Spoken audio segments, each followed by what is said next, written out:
सहस्रशीर्षं देवं विश्वाक्षं विश्वशम्भुवं विश्वं नारायणं देवमक्षरं परमं पदम् विश्वतः परमां नित्यं विश्वं नारायणगुं हरिम् विश्वमेवेदं पुरुषस्तद्विश्वमुपजीवति पतिं विश्वस्यात्मेश्वरगुं शाश्वतगुं शिवमच्युतं नारायणं महाज्ञेयं विश्वात्मानं परायणम्।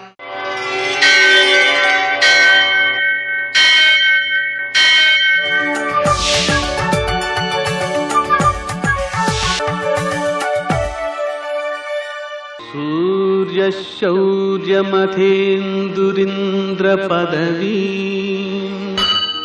सन्मङ्गलं मङ्गलम्। नमस्ते भगवन् देव दत्तात्रेय जगत्प्रभो सर्वबाधा प्रशमनं कुरु शांतिं प्रयच्छ मे। నేటి కాలమాన విశేషాలను గమనిద్దాం. స్వస్తి శ్రీ చాంద్రమాన దుర్ముఖనామ సంవత్సరం ఉత్తరాయణం వసంత ఋతువు వైశాఖ మాసం కృష్ణపక్షం గురువారం. సూర్యోదయం 5:44 సూర్యాస్తమయం 6:43 తిథి ద్వాదశి సాయంకాలం 6:37 వరకు. నక్షత్రం అశ్విని రాత్రి 8:13 వరకు. వర్జం సాయంకాలం 4:37 నుంచి 6:03 వరకు. మరల తెల్లవారుజామున 4:45 ప్రారంభం. దుర్ముహూర్తం ఉదయం 10:04 నుంచి 10:56 వరకు. మరల మధ్యాహ్నం 3:15 నుంచి 4:07 వరకు. అమృతకాలం మధ్యాహ్నం 1:44 నుంచి 3:10 వరకు. రాహుకాలం గురువారం కాబట్టి మధ్యాహ్నం 1:30 నుంచి 3 గంటల వరకు. అష్టగౌరిక రీత్యా శుభప్రదమైన సమయం ఉదయం 11 గంటలకి. నేటి విశేషాలు. జూన్ 2 తెలంగాణ రాష్ట్ర ఆవిర్భావ దినోత్సవం. ఈ సందర్భంగా రాష్ట్ర ప్రజలకు శుభాకాంక్షలు. మరికొన్ని విశేషాలలో గురువారం, అలాగే ప్రదోషం సాయంకాలపు వేళ, సూర్యాస్తమయం తర్వాత శివారాధన చేయడం మంచిది. గురువారం నాడు దత్తాత్రేయ ఆరాధన చేయడం, కనీసం శ్రీ దత్త శరణం మమ అనే మంత్రాన్ని జపించుకోవడం ఉత్తమ ఫలితాలను ఇస్తూ ఉంటుంది. సామాన్యంగా ఈ శ్రీదత్త శరణం మమ అనేటువంటిది ఎన్ని రకాలుగా ఉపకరిస్తుంది అంటే, సరి అయిన వివేకానికి, ఆపదలను అధిగమించే శక్తికి, మోక్షప్రాప్తికి కూడా ఉపకరిస్తుంది. కాబట్టి ఆయన స్మరించడం అనేటువంటిది చాలా విశిష్టమైన ఫలితాలను ఇస్తుంటుంది. ఇది జాతకంలో కానీ గోచారంలో కానీ గురుదోషం ఉన్నవాళ్ళు తప్పనిసరిగా చేయాలి. తక్కిన వాళ్ళు చేసినా కూడా అది దత్తాత్రేయుడు త్రికాల స్వరూపుడు కాబట్టి ఆయన అన్ని కష్టాలను అధిగమించేలాగా విజ్ఞానాన్ని అలాగే వివేకాన్ని పెంపొందిస్తాడు. కాబట్టి ఆయన స్మరణ అందరికీ మంచిదే. శ్రీదత్త శరణం మమ. నేటి ఆణిముత్యాలు.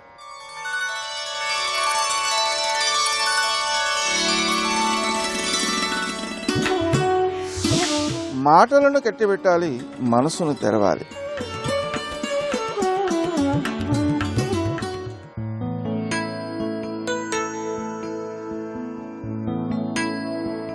నీ గుండెలో ప్రేమైన, నీ జీవితంలో విజయమైన, ఆలోచనలో జ్ఞానమైన, అంతెందుకు నీ తోటలో పువ్వైనా వికసించాలి అంటే అందుకు అవసరమైన ప్రయత్నం తప్పక చేయాలి.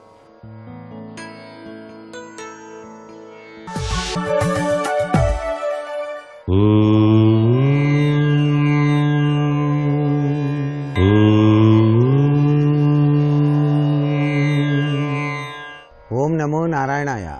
ఓం నమః శివాయ. శ్రీమాత్రే నమః. గురువారం సాయిబాబా ఆలయాన్ని దర్శించినప్పుడు మనం పాటించేటువంటి నియమాలు మన జీవితాల్లో వెలుగు రేఖల్ని ప్రసాదిస్తాయి.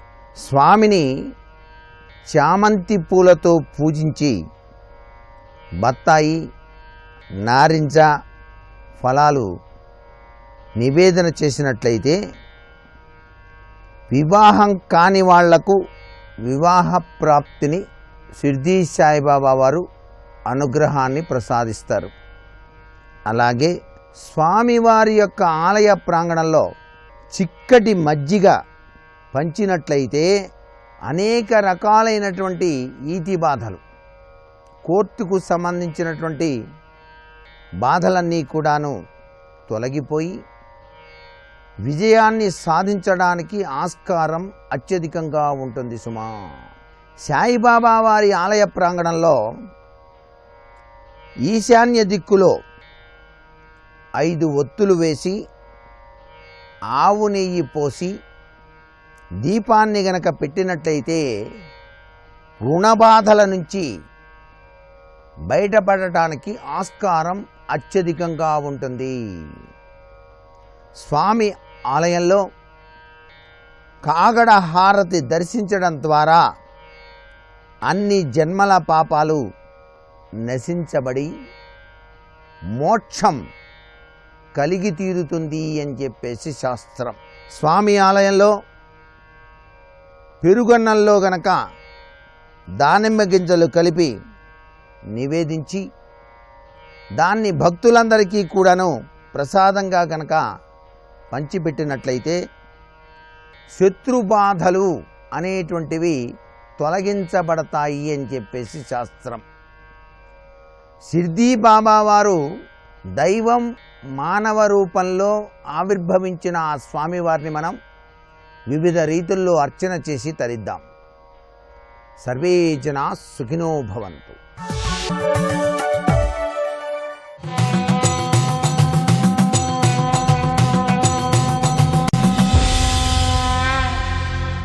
శతక సాహితీ సరస్వతికి నమస్కారం.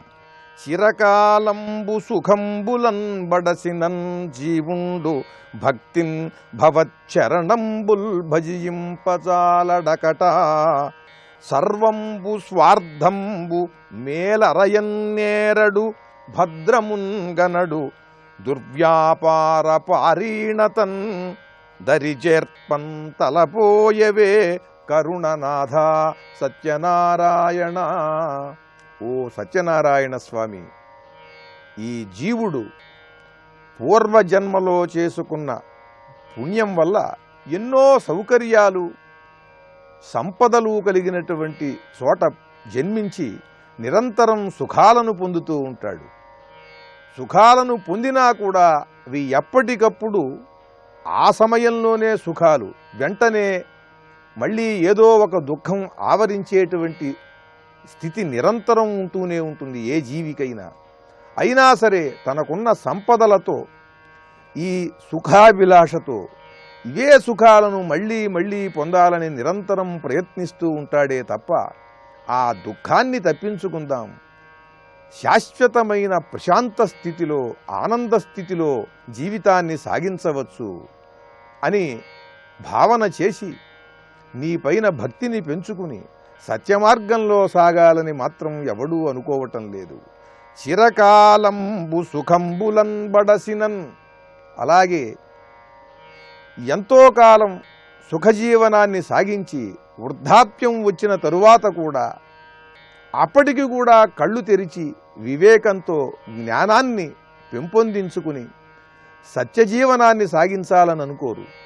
చిరకాలంబు సుఖంబులన్ బడసినన్ జీవుండు భక్తిన్ భవచ్చరణంబుల్ భజింపజాలడకట.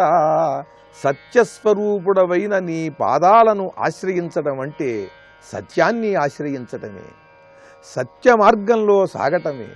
ఆ స్థితిని ఎవరూ కూడా కోరుకోవటం లేదు. సర్వంబు స్వార్థంబు, అంతా కూడా తన గురించి మాత్రమే ఆలోచించుకోవటం. ఆ ఆలోచన కూడా కేవలం దేహేంద్రియాలకు సంబంధించిన సుఖాలు, వీటిలోనే నిరంతరం కొట్టుమిట్టాడుతున్నాడు జీవుడు. మమకారం, అహంకారం వీటిల్లోనే తిరుగాడుతూ ఉన్నాడు. మేలరయన్నేరడు, తన మేలేదో తనకి నిజంగా తెలియదు. భద్రమున్గనడు, తనకు భద్రమైన స్థితి ఏది? ఈ సంపదలు, ఈ సుఖాలు, ఇవి ఇచ్చే సుఖాలు ఇవా? వీటికి అతీతంగా వేరే ఏదైనా ఉందా? ఆ ఆలోచనే చేయడు. దుర్వ్యాపార పారీణతన్, ఇదంతా ఎందుకు జరుగుతుందంటే కొన్ని దశాబ్దాలుగా అలవాటైపోయినటువంటి ఆ ప్రవర్తన వల్ల. ఆ దుర్వ్యాపార పారీణతన్, నిరంతరము కూడా విషయాలలో చిక్కుకుని జీవితాన్ని సాగించిన తరువాత ఒక్కసారి వాటిని వదుల్చుకుని పరమాద్భుతమైన మార్గంలో సత్య మార్గంలో సాగాలంటే ఎవరి వల్ల కాదు అని హెచ్చరిస్తున్నారు ఈ పద్యంలో.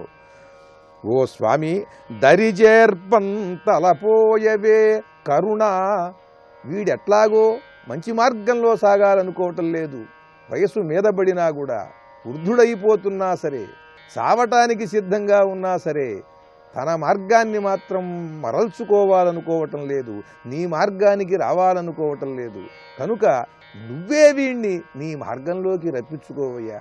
ఎందుకు రప్పించుకోవాలి నువ్వు అంటే, కరుణన్, నువ్వు కరుణాస్వరూపుడవు కనుక ఇన్నేళ్లు ఈ జీవి ఇంత బాధపడ్డాడే, వాడు అసలైనటువంటి సుఖమేదో తెలుసుకోలేకపోయాడే, అల్ప సుఖాలకి పరిగెత్తు ఈ జీవితం అంతా వ్యర్థం చేసుకున్నాడే, అయ్యో పాపమని నువ్వే కరుణ వహించి వీడికి జ్ఞానాన్ని కలిగించి నీ సత్యమార్గంలో నడిపించుకోమంటూ మన జీవితాన్ని వృధా చేసుకోకూడదు అని మనందరినీ హెచ్చరిస్తూ, మనం ఎంత వృధా చేసుకుంటున్నా ఈ స్వామి కరుణాస్వరూపుడు గనుక ఆయన అనుగ్రహిస్తాడు.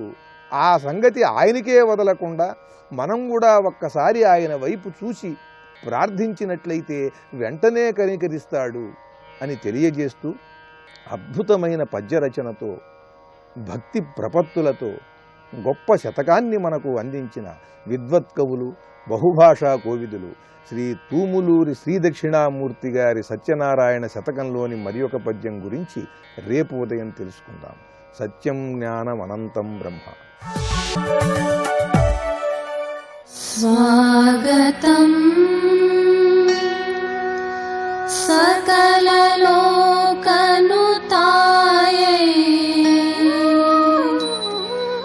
స్వాగతం భువనరాజమహిష్యై. శమయతు పాపం దమయతు దుఃఖం హరతు విమోహం స్ఫుటయతు బోధం ప్రథయతు శక్తిం మందం హసితం మనసి జశాసన కులసుదృశో నః. శివాయ గురవే నమః. శ్రీమాత్రే నమః. శ్రీ విష్ణురూపాయ నమః శివాయ. శ్రీ ఉమాయై నమః. మంత్రయోగము భక్తి అని చెప్తున్నారు ఇక్కడ. ఈ భక్తిని ఆత్మనిష్ట అనవచ్చు ఇక్కడ. ఎందుకంటే జపం చేస్తూ ఉన్నప్పుడు అప్పుడప్పుడు నీ పదములు తగులుతాయమ్మా నా మనస్సుకి అన్నారు ఇక్కడ. ఆ పదం ఎక్కడుంది? మన లోపల ఉన్నది. ఆ పదమే వేదాంతుల ఆత్మస్వరూపం అని చెప్తుంది ఇక్కడ. కానీ అమ్మవారి పాదము అనగానే ఒక రెండు పాదాలను ఊహించుకోవడం కాదు. ఈ మంత్రాలకి ప్రపంచానికి మూలమైనటువంటి ఆ తల్లి యొక్క స్వరూపం అని అర్థం ఇక్కడ. పదము అనగా స్థానం అని కూడా అర్థం. కనుక సమస్త జగత్తుకి మూలమైనటువంటి ఏ జగన్మాత ఉన్నదో ఆ జగన్మాత స్వరూపం ప్రధానం. ఆ స్వరూపాన్ని మనస్సు ఆశ్రయించడం ప్రధానం. ఆ స్వరూపాన్ని తెలియజేసేది మంత్రము. అందుకు కేవలం మంత్రం పట్టుకున్న వాళ్ళు తరించరు, ఆ స్వరూపాన్ని పట్టుకోవాలి అని చెప్తున్నారు ఇక్కడ. అయితే మంత్రజపం చేసేటప్పుడు అప్పుడప్పుడు ఆ స్వరూపం స్ఫురిస్తుంది. ఆ స్వరూపం స్ఫురించినప్పుడు అహంకారం వదిలిపోతుంటుంది. ఆ స్వరూప స్ఫురణ లేనప్పుడు కేవలం మంత్రం మాత్రమే సాగుతుంది. ఆ కేవల మంత్రము ఒక ఏడుపు వంటిదే అని ఇంతవరకు చెప్పారు. ఇప్పుడు వివరిస్తూ మరొక భావాన్ని చెప్తున్నారు. భణంతి సంతో మరుతాం సవిత్రి తే మహామనుం త్వత్పద భాస్కరాతపం తతో హి మూలాత్ స్వరయేష నిర్గతః తపత్యఘౌఘం జరయన్ మహోమయ. ఇప్పుడు దేవతకి మంత్రానికి ఉన్న సంబంధాన్ని చెప్తున్నారు ఇక్కడ. చాలా విశేషమైన భావం ఇక్కడ. సంబోధన ఏం చేశారంటే మరుతాం సవిత్రి అని సంబోధన చేశారు. అంటే దేవతలకి జననేన ఓ అమ్మా, నీ మహామంత్రము నీ చరణము యొక్క వెలుగు అన్నారు. సూర్యునికి కాంతి ఎలాగో నీ పాదాల వెలుగే మంత్రము అన్నారు. అంటే ఇప్పుడు మంత్రం మనం జపం చేస్తుంటే అమ్మవారి యొక్క పాదముల వెలుగే మంత్రం అని చెప్పుకోవాలి. ఇప్పుడు వెలుగును చూస్తున్నాం, వెలుగుకి మూలమైన సూర్యుని చూడాలి. అలాగే మంత్రాన్ని చేస్తున్నాం, మంత్రానికి మూలమైన అమ్మవారిని చూడాలి. ఇది రమణ మహర్షి గణపతి మునికి చేసిన ఉపదేశాన్ని ఇక్కడ మనకు చెప్తున్నారు. అది పొంది ఇన్నాళ్ళు తాను చేసిన మంత్రము యొక్క పూర్ణత్వాన్ని గ్రహించాడు గణపతి ముని. మన చేత గ్రహింపజేయాలనే ప్రయత్నంతో ఈ శ్లోకాన్ని అందిస్తున్నారు. విజ్ఞులైన వారు నీ మహామంత్రము నీ పాదపద్మమనే సూర్యుని యొక్క ప్రకాశముగా చెప్తున్నారు. భణంతి సంతః అంటే మేధావులు చెప్తున్న విషయం ఏంటంటే తే మహామనుం, నీ యొక్క గొప్ప మంత్రము త్వత్పద భాస్కర ఆతపం, నీ పాదపద్మమనే సూర్యుని యొక్క ఎండ అనగా వెలుగు అని చెప్తున్నారు. ఇప్పుడు చేయవలసినది ఏమిటి? ఆ పదము నుంచి వెలికి వచ్చినటువంటి మంత్రనాదము ఆ పదముదే అని తెలుసుకోవాలి. అయితే మంత్రనాదం నిష్ప్రయోజనం మాత్రం కాదు, ఇది తెలుసుకోవాలి. భక్తి గొప్పది అని చెప్పడానికి ఇది మాట చెప్పారే తప్ప మంత్రం తక్కువది కాదు. ఆ భక్తి వచ్చినా రాకపోయినా మంత్రజపం మాత్రం అమోఘంగా పనిచేస్తుంది, తెలుసుకోవాలి. మంత్రం చేసిన ప్రతిసారి దేవతా స్ఫురణ భక్తి పొంగులు వారడం కష్టం, కానీ మంత్రజపం చేస్తూ ఉండాలి. అప్పుడు ఆ మంత్రం వల్ల ఉత్పన్నమయ్యే నాదం ఏదైతే ఉన్నదో ఆ నాదము పాప సమూహాన్ని పోగొడుతుంది, ఇది తెలుసుకోవాలి. అందుకే భక్తి సమర్పణము ఇత్యాదు లేకపోయినా మంత్రజపం చేస్తూ ఉండవలసిందే. ఎందువల్లంటే ఆ మంత్రజపము అనగా ఆ అక్షరముల యొక్క ఉచ్చారణ వల్ల ఏర్పడే ప్రకంపన నుంచి ఉత్పన్నమయ్యే నాదశక్తి పాప సమూహాన్ని పోగొడుతుంది, ఇది తెలుసుకోవాల్సిందే. అదే జపతో నాస్తి పాతకం అనే మాటకి ఇది అర్థము. ఎందుకంటే మంత్రం సాక్షాత్తుగా ఋషులు దర్శించిన దేవత యొక్క శబ్దరూపం. దాన్ని మనం ఉపదేశం పొంది జపం చేస్తున్నప్పుడు శక్తి యుక్తి మనకున్నా లేకపోయినా మంత్రానుకుంది, ఇది తెలుసుకోవాలి. ఇక్కడ కొందరు అంటుంటారు ఇన్ని మంత్రాలు చేశాను కానీ తరించగలమా అని. తరించే శక్తి మనది కాదు, మంత్రానిది, తరింపజేయగలిగే శక్తి. ఇది తెలుసుకుంటే ఈ భావం అర్థమవుతుంది. తతో హి మూలాత్ స్వరయేష నిర్గత తపతి అఘౌఘం జరయన్మహోమయ. నీ పాదాల నుంచి వచ్చిన వెలుగే మంత్రం కనుక అది సమస్తమైన పాపాన్ని పోగొడుతుంది. సూర్యుడి నుంచి వచ్చిన వెలుగు చీకట్లను ఎలా పోగొడుతుందో అమ్మ పాదాల నుంచి వచ్చిన మంత్రం అనే వెలుగు మన పాపాలని పోగొడుతుంది అనే భావాన్ని చెప్తూ సవిత్రి సాక్షాచ్చరణశ్యతే ప్రభాం విధారయం స్తజ్జని మూల మార్గణి ముహుర్ముహు సోహమజే ధృతోద్యమ పథా మహర్షి రమణో బభానయం. మహర్షి రమణ, నాకు మహర్షి అయిన రమణుడు చెప్పినదేమిటి అంటే ఈ మంత్రమనే వెలుగుకి మూలమైనటువంటి నీ పాదాలని తెలుసుకోమని అన్వేషించమని బోధించారు. అదే నేను చేస్తున్నటువంటి ప్రయత్నము, అదే నేను చేస్తున్న సాధన అని చెప్తున్నారు. తనదైన అనుభవాన్ని గణపతి ముని ఇక్కడ అంటే రమణ మహర్షి గణపతి మునికి చెప్పినది ఏమిటి అంటే తపస్సు అంటే ఏమిటి అని గణపతి అడిగినటువంటి ప్రశ్నకు ఈ ప్రశ్న ఎక్కడి నుంచి పుట్టిందో వెతకడమే తపస్సు అని చెప్పారు. ఆ ప్రశ్న ఆ మంత్రము అనగా శబ్దము ఎక్కడి నుంచి వచ్చిందో వెళ్ళు. ఏ చిచ్చక్తి ఉండడం వల్ల ఆ మంత్రము శబ్దము ఉత్పన్నమైందో ఆ చిచ్చక్తే జగన్మాత, ఆ జగన్మాతను అన్వేషించు అని చెప్తున్నారు. ఈ విధంగా మంత్రమూలమైనటువంటి ఆత్మస్వరూపాన్ని లేదా ఆ పరమేశ్వరి స్వరూపాన్ని తెలుసుకోవాలి. మంత్రనాదము ఎక్కడి నుంచి ఉత్పన్నమవుతుందో తెలుసుకో. అదే అహం రూపము అనే మాటను చెప్తున్నారు ఇక్కడ. ఇప్పుడు అహం అనేటువంటి వేదాంతులు చెప్పే మాటకి బీజాక్షరాలకి ఏవైనా అనుబంధం ఉన్నదా, ఇది పరిశీలించవలసినటువంటి మాట. అహం సోహం అనేటువంటి మంత్రములు వేదాల్లో మనకు కనబడుతున్నాయి.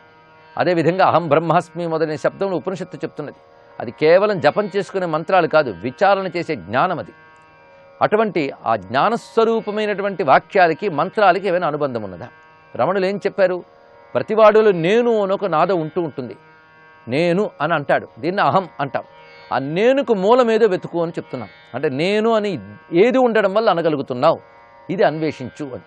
ఇదే వేదాంత విచారణ మార్గము. ఆ నేను అనేది కూడా శబ్దమే. అది సంస్కృతంలో అహం అంటారు. అచ్చం బీజాక్షరంలాగా వినబడుతుంది అహం అనేటువంటి మాట. దానికి మూలమైంది వెతుకు. ఇదే మనం లలితా సహస్రనామాలో ప్రార్థన శ్లోకంలో అహమిత్యేవ విభావయే భవాని అనే మాటలో కూడా ఇదే కనబడుతున్నది. ఇక్కడ ఆ అహం రూపిణి అయినటువంటి తత్వాన్ని ఈ బీజాక్షరాలతో సమన్వయిస్తున్నారు. దీన్ని బట్టి మంత్రానికి జ్ఞానానికి కూడా అనుబంధం ఉన్నది. అనుబంధం తెలియకపోతే అనుబంధం లేకుండా చేసేవాళ్ళు అయితే మంత్ర సాధకులైపోతున్నారు, లేకపోతే జ్ఞాన సాధకులైపోతున్నారు. కానీ రెండిటికి అనుబంధం అని తెలుసుకోగలిగితే ఉన్న ఒకే తత్వాన్ని ఇద్దరూ రెండు విధాలుగా పట్టుకుంటున్నారు అని అర్థమవుతుంది. అప్పుడు ఏ గొడవ లేదు. అదే జ్ఞాన మార్గంలో ఉన్నవారు మంత్ర మార్గాన్ని అవమానించరు, మంత్ర మార్గంలో ఉన్నవారు జ్ఞాన మార్గం మాకందనిది కాదు అని నిర్లక్ష్యము చేయరు. ఆ రెండిటికీ ఒకానొక సమన్వయం ఉన్నది. ఆ సమన్వయాన్ని ఈ శ్లోకంలో చూపిస్తున్నారు. అహం పదార్థో యది చిల్లతా తత కిమేష దొగ్ధ్రీ మనుభావతో పరః అహం యది ప్రాణనినాద వైఖరి నకూర్చ ఆఖ్యాతు మసేతి శక్ష్యతే. ఇక్కడ అహం పదము అంటే నేను అనేటువంటి మాట ఎప్పుడు వస్తున్నది? లోపల చైతన్యం ఉంటేనే నేను అనే మాట వస్తున్నది. ఆ చైతన్యం ఎలా ఉన్నది? చిల్ లత అన్నారు. చిత్ లత, చిల్ లత అంటే చిత్ అనబడేటువంటి లత. ఇక్కడ చిత్ అంటే చైతన్యము జ్ఞానము అనే అర్థములు. అటువంటి చిత్ అనే తీగ లోపల ఉంటే ఆ తీగకి ఒక పండులాగో పువ్వులాగో అహం అనే శబ్దం వినబడుతున్నది. కనుక చైతన్యం ఉన్నవాడే అహం అనగలడు, కానీ చైతన్యం లేనివాడు నేను అని లేవలేడు. కనుక మన లోపల ఉన్న చైతన్యం ఒక తీగలా ప్రాకుతూ ఉంటే దాని నుంచి అహం అనేది వికసిస్తున్నది. అటువంటి అహం ఆ చైతన్యానికి ప్రాణశక్తి తోడైతేనే అనగలుగుతున్నాం. లోపల ప్రాణం లేకపోతే అనలేం కదా. అలాగే ప్రాణశక్తి వల్ల అహంను ఎలా గలుగుతున్నామో ఆ ప్రాణశక్తికి సంబంధించిన బీజాక్షరమైన హుం కూడా అలాగే అనగలుగుతున్నాం. కానీ అహం హుం ఈ రెండూ కూడాను గురువులు చెప్పినటువంటి ఆ నాదశక్తికి మూలమైన తత్వాన్ని అన్వేషించడమే అనే మాటను చెప్తున్నారు. ఇలా హుం అహం ఈ రెండింటికి దగ్గరగా ఉన్నటువంటి సామీప్యాన్ని చూసినట్లయితే అహం కూడా ప్రాణధ్వనియే, హుంకారము ప్రాణము చేసినటువంటి ధ్వనే. అందుకు ఈ రెండిటి మధ్యలో భేదము లేదు అని చెప్తున్నారు. దీన్ని బట్టి బీజాక్షరాలు కూడా ఆత్మతత్వాన్ని అన్వేషించడానికి పనికొచ్చేవే అనే విషయం తెలుస్తున్నది ఇక్కడ. ఎందుకంటే ఆత్మతత్వాన్ని అన్వేషించడానికి మన శరీరంలో ఉన్న రెండు సూక్ష్మ శక్తుల్ని వాడుకుంటాం. ఒకటి బుద్ధిశక్తి, రెండవది ప్రాణశక్తి. ఈ రెండు పరస్పర సంబంధమైనది. కనుకనే బుద్ధిశక్తికి ప్రాణశక్తికి మంత్రశక్తి కలపడానికై మంత్రజపం అని చెప్పబడుతున్నది. ఈ రెండూ మళ్ళీ ఆత్మతత్వాన్ని అన్వేషించడానికి పనికొస్తున్నాయి. కనుకనే సారాంశంగా మనం తెలుసుకున్నది ఏంటంటే మంత్రోపాసనలు కూడా ఆ మంత్రనాదానికి మూలమైనటువంటి మనలో ఆత్మస్వరూపంగా ఉన్న పరమాత్మ తత్వమైన అమ్మవారిని గ్రహించడానికే అని తెలియజేస్తున్నారు గణపతిముని. అటువంటి ఆత్మస్వరూపిణి అయిన చిచ్చక్తి జగదంబకు నమస్కరిస్తూ సర్వం శ్రీమాతృ చరణారవిందార్పణమస్తు.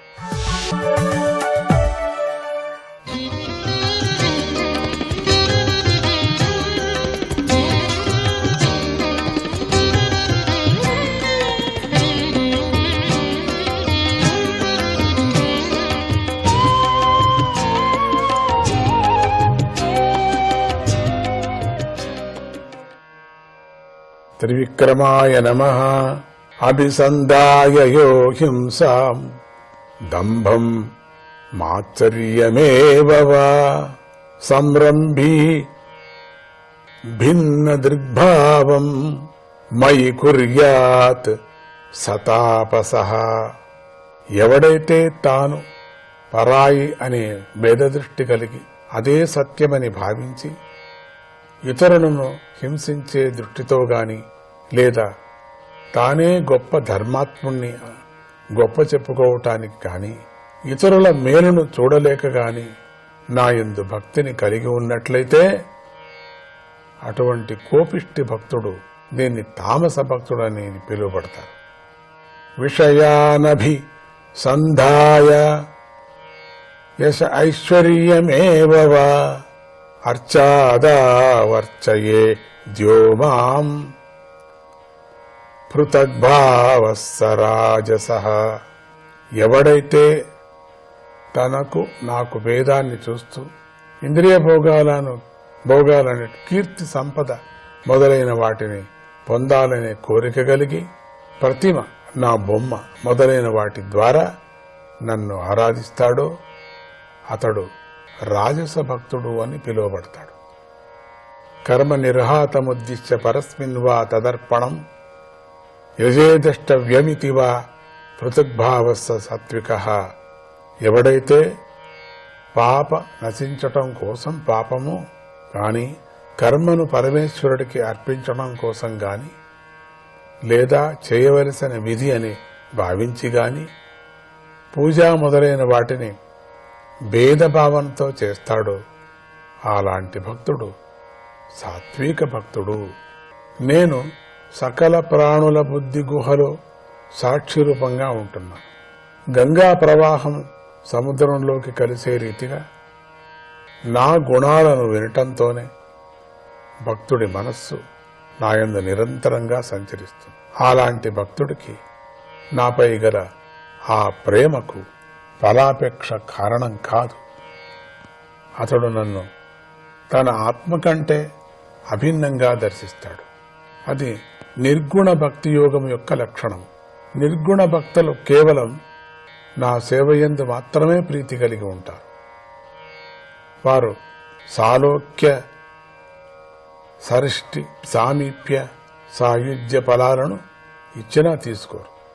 సాలోక్యం అంటే శ్రీహరితో ఒకే లోకంలో ఉండటం.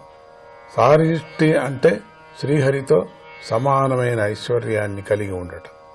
సారూప్యం అంటే శ్రీహరికి సమానమైన రూపం కలిగి ఉండటం.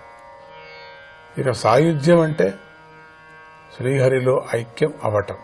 నిర్గుణ భక్తులైన వాళ్ళందరూ ఈ ఫలాలను కూడా కోరరు. అటువంటి భక్తి యోగమే పరమ పురుషార్థమైనది. దానివల్ల సాధకుడు సత్వరజస్తమో గుణాలతో సంబంధం గల సంసారం నుండి విముక్తుడై నాలో ఐక్యమైపోతాడు. సాధకుడు ఎలాంటి ఫలాన్ని కోరకుండా గొప్పదైన స్వధర్మాన్ని ఆచరించాలి. నిత్యము పువ్వులు పూయటం, కోసుకురావటం మొదలైన వాటికన్నా ఎక్కువ హింసకు అవకాశం లేని గొప్ప కర్మయోగాన్ని ఆచరించాలి. నా మూర్తిని దర్శించాలి, స్పృశించాలి, పూజించాలి, స్తుతించి నమస్కరించాలి. సకల ప్రాణుల్లోనూ ఆత్మరూపంగా నన్ను దర్శించాలి. ధైర్యంతో వైరాగ్యాన్ని కలిగి ఉండాలి.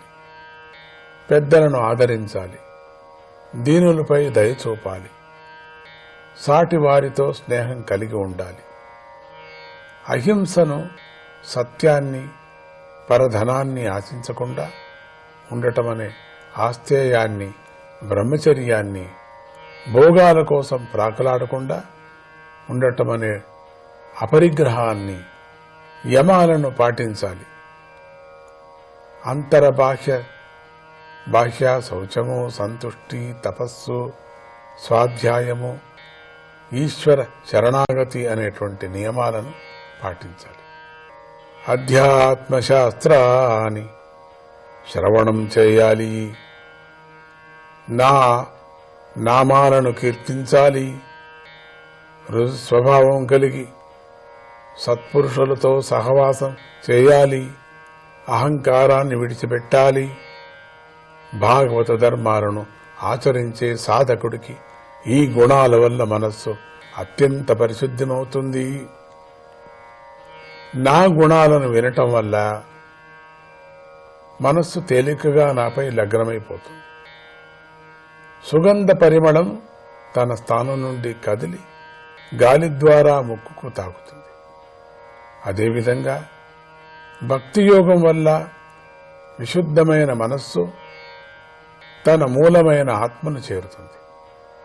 అంటే ఆత్మయందు లీనమవుతుంది. అహం సర్వేషు భూతేషు భూతాత్మావస్థిత సదా తమవజ్ఞాయ మాం మర్త్యః కృతే అర్చా విడంబనం. నేను సకల ప్రాణుల్లోనూ నిత్యము ఆత్మరూపుడనైనా ఉన్నాను. అటువంటి నన్ను కాదని ఎవడైతే ప్రతిమలో నన్ను పూజిస్తాడో ఆ పూజ అపహాస్యం చేసినట్లవుతుంది, మోసపూరితమవుతుంది.